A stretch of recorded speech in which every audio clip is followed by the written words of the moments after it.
नमस्कार, मैं शालिनी और आप देख रहे हैं पृथ्वी न्यूज। आइए बढ़ते हैं आज की बड़ी खबर की ओर। नमस्कार, पृथ्वी न्यूज चैनल में आपका स्वागत है। सीतामढ़ी से मैं हूं कुलरंजन। इस वक्त मैं उपस्थित हूं पुनौरा धाम सीतामढ़ी जानकी स्थान, और यहां पर मां जानकी के जन्म स्थल पे आज हमारे राज्यपाल पहुंच चुके हैं मुख्य अतिथि, जो आज सीतामढ़ी जन्मोत्सव को सभी लोगों को बधाई देंगे। इन्हीं सब के साथ आप लोगों के बीच नमस्कार। विधानसभा के माननीय सदस्य भी रह चुके हैं। आपकी पहचान एक ऐसे राजनेता की रही है कि तमाम मुद्दों पर बेबाकी से अपनी राय रखते हैं। आप कट्टर राष्ट्रवादी हैं। आपका मानना है कि हिंदू धार्मिक शब्द नहीं बल्कि भौगोलिक शब्द है, इसलिए भारत में जन्मा हर शख्स हिंदू है। मैं श्री आरिफ मोहम्मद खान जी से आग्रह करता हूँ अपने वक्तव्य के लिए। करिए मिथिलेश नंदिनी शरण जी महाराज, श्रद्धे महंत कौशल किशोर दास जी महाराज, श्रद्धे महंत डॉक्टर सुखदेव दास जी महाराज, श्रद्धे मां योगेश्वरी यति जी, डॉक्टर भास्कर झा, श्री अरविंद भालचंद्र, पदम नारायण द्विवेदी जी, श्री संजीव कुमार, और हमारे पास हमारे सम्मानित संसद सदस्य सीतामढ़ी श्री देवेश चंद्र ठाकुर जी भी यहाँ उपस्थित हैं। देवी और सत्या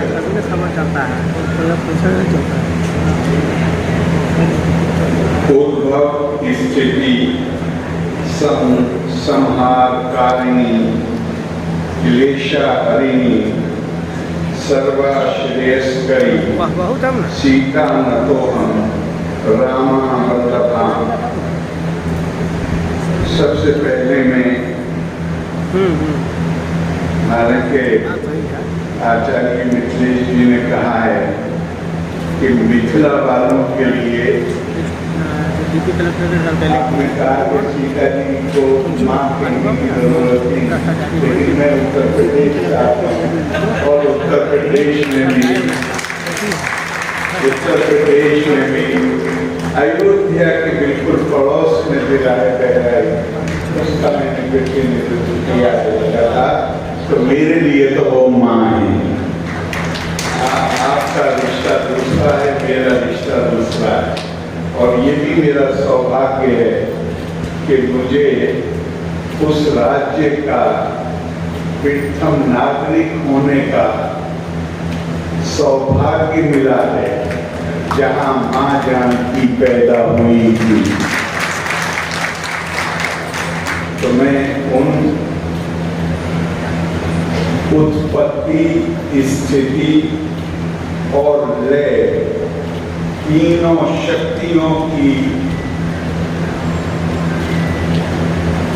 धारक मां जानकी के श्री चरणों में प्रणाम करता हूं और आप सबको भी प्रणाम करता हूं। हमने यहाँ तो मां जानकी पैदा हुई, आपका मुझसे जो रिश्ता है वो बता दिया गया, लेकिन आप हिंदी प्रदेशों को भी छोड़िए, आप सुदूर दक्षिण में चलिए और वहां कन्याकुमारी, जिसके पांव दोनों सागर धोते हैं निरंतर, वहां भी आप लोगों से बात करिए, चाहे जिस पृष्ठभूमि के हों, आपको श्रद्धा में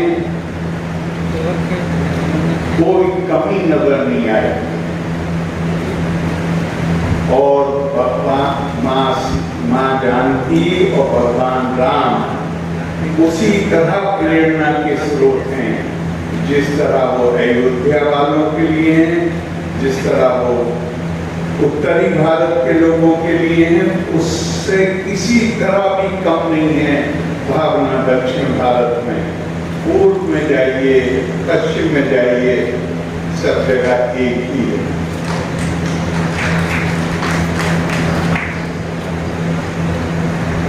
ध्यान रखिए,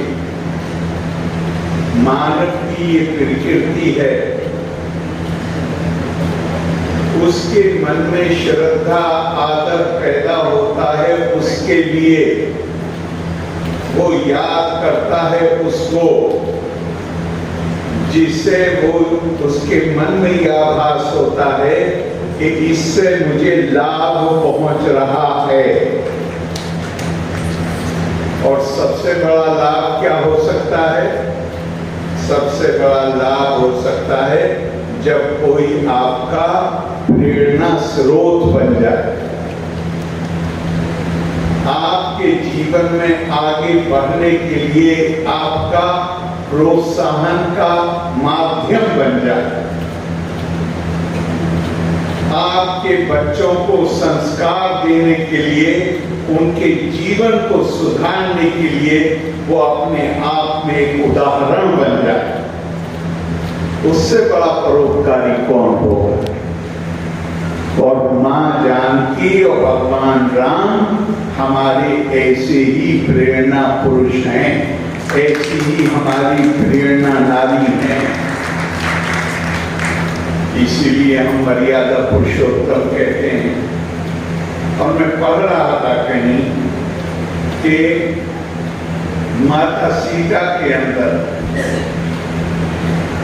वो धरती से पैदा हुई थी, तो धरती के जो गुण हैं, उत्पत्ति, स्थिति, हमारा पालन पोषण कैसे होता है? धरती के उत्पादन से हमारा पालन पोषण होता है। हम सुकून का जीवन जीते हैं धरती की स्थिरता से, लेकिन अगर भौचाल आ जाए तो धरती पेड़े काली भी हो जाती है। 3 गुण उन्होंने माता से दिए और 2 गुण पिता से,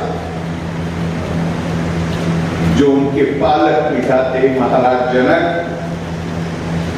समस्त क्लेशों को हरना और सभी का कल्याण करना। भारत के श्रेष्ठतम आदर्शों में, या हम कहें सनातन के श्रेष्ठतम आदर्शों में जो आदर्श वो है, जिसे बड़ी सुंदरता से उसका वर्णन किया गया है।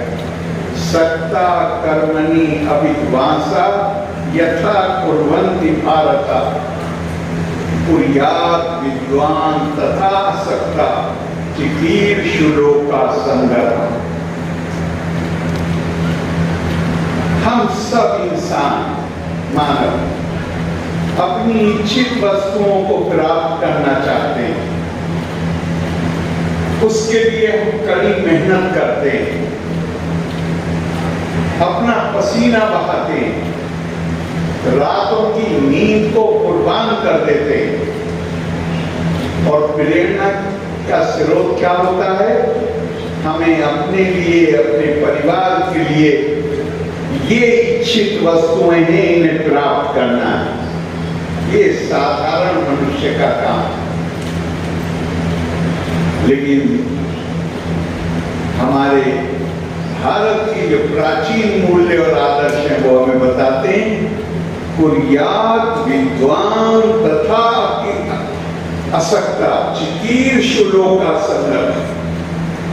लेकिन जो ज्ञानी पुरुष है, जिसने आत्मा को जानने की कोशिश की है, जिसने ब्रह्म ज्ञान, जिसने तप किया है और जिसको ब्रह्म ज्ञान, आत्मज्ञान की समझ पैदा हुई है, वो भी साधारण व्यक्ति से ज्यादा मेहनत करता है।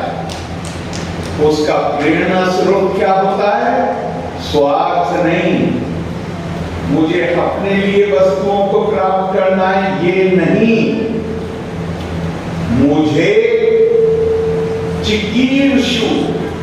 इच्छा क्या हो, प्रबल इच्छा, साधारण इच्छा नहीं, प्रबल इच्छा। चिकीर्षु लोका संग्रहम, मैं मानव कल्याण के लिए काम करूंगा, उससे ज्यादा काम करूंगा जितना कोई साधारण व्यक्ति करता है, जो अपनी ख्वाहिशों को पूरा करने के लिए करता है। मेरी ख्वाहिश आत्मज्ञानी की इच्छा, ब्रह्म ज्ञानी की इच्छा होती है लोक संगठन। तो मैं एक छोटी सी कहानी पढ़ रहा था, समय आज ज्यादा नहीं है। देश इस वक्त एक कठिन परिस्थिति से गुजर रहा है। कल सभी देश के सभी राजभवनों में कल सर्वधर्म प्रार्थना होगी। हमारे सैनिक साधारण परिस्थितियों में भी गर्मी सर्दी का मुकाबला करके रातों को जागकर ये सुनिश्चित करते हैं कि हम आराम की नींद सो सकें, अपनी जान को खतरे में डालकर वो ये सुनिश्चित करते हैं कि हम सुरक्षित रह सकें। किसी वक्त भी अपनी जान देने के लिए तैयार रहते हैं। ऐसे ऐसे मार्मिक किस्से हैं। अभी 4 दिन पहले शादी हुई है और 2 दिन के बाद सैनिक का बुलावा आ गया है कि तुम्हें सरहद पर पहुंचना है। और उसकी 2 दिन पहले जिस पत्नी से शादी हुई है वो उसे विदा कर रही है बहादुरी के साथ। कल ही मैंने फोटो देखा है। रो नहीं रही, ये कौन मान लेगा कि उसके आंसू खुश्क हो गए, लेकिन अपने पति का हौसला बढ़ाने के लिए, उसके दायित्व का आभास कराने के लिए उसकी आंखों में आंसू नहीं, खुशी खुशी विदा कर रही है अपने पति को। लेकिन बहादुरों के लिए उन्हें ये जानकारी हो कि उन्हें है, लेकिन ये बार बार बताने की जरूरत है। हम तुम्हारे पीछे खड़े हैं, हम अपने आप को ऋणी महसूस करते हैं, हम तुम्हारा कर्जा कभी उतार नहीं सकते हैं।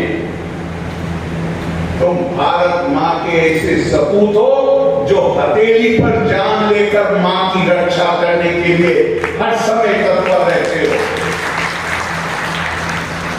तो उनको एक और ही आवाज दिलाने के लिए सारे देश के राजभवनों में कल सर्वधर्म प्रार्थना का आयोजन किया गया।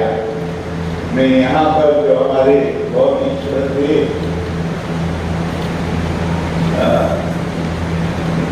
महानुभाव बैठे हुए हैं जो हमें धार्मिक मामलों में नेतृत्व करते हैं, मेरी उनसे भी प्रार्थना है कि अगर संभव हो सके तो पटना राजभवन, नहीं संभव हो सके तो अपने यहाँ पर उसका आयोजन करें। आप सबने इतनी देर मुझे सुना धैर्य से, मैं आपका बहुत आभारी हूँ। और एक बार फिर ये कहते हुए कि इस मामले में भी क्या हम मन से विश्वास करते हैं कि रावण मां सीता का हरण कर सकता था? नहीं, हरगिज़ नहीं। लेकिन अगर मां सीता का अपहरण न होता तो शबरी की आंखें तो बुढ़ी हो चुकी थी इंतजार करते करते। विभीषण तो राम नाम का जप करते करते उसकी आंखें भी तरस रही थी कि दर्शन कब करूंगा। हनुमान को अपनी वीरता कहां दिखाने को मिलती। ये तो लीला थी। और ऐसी खूबसूरत बात कही है महाराज ने कि तो मानव रूप में ही मानव का कल्याण किया जा सकता है, ये नैसर्गिक नियम। तो हमारा कल्याण करने के लिए वो उनका प्राकट्य हुआ था, उन्होंने अपना रूप धारण किया। तो मैं एक बार फिर आप सबको धन्यवाद करते हुए, आपको अपनी शुभकामनाएं देते हुए और आपसे प्रार्थना करते हुए कि ये समय ऐसा है कि इस वक्त एक आवाज पूरे देश की, प्रधानमंत्री जी, हम आतंकवाद से आजिज आ चुके, मासूमों का खून बहुत बह गया, हम आप एक एक भारतीय आपके पीछे खड़ा है इस आतंकवाद का खात्मा करने। कहते हुए अपनी बात समाप्त करता हूं। लोका समस्ता सुखिनो भवन्तु। धन्यवाद। जय हिंद।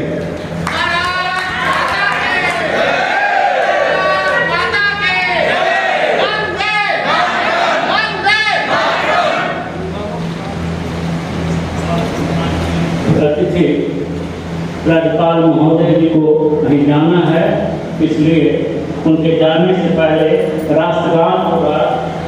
तो आप सभी से आग्रह है कि तब तक के लिए बस इतना ही, फिर होगी आपसे मुलाकात। तब तक के लिए नमस्कार और देखते रहिए पृथ्वी न्यूज।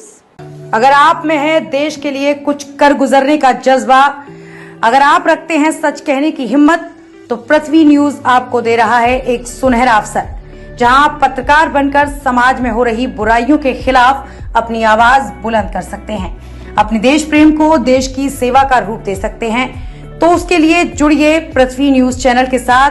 अधिक जानकारी के लिए दिए गए नंबर पर संपर्क करें 7033179142 पर।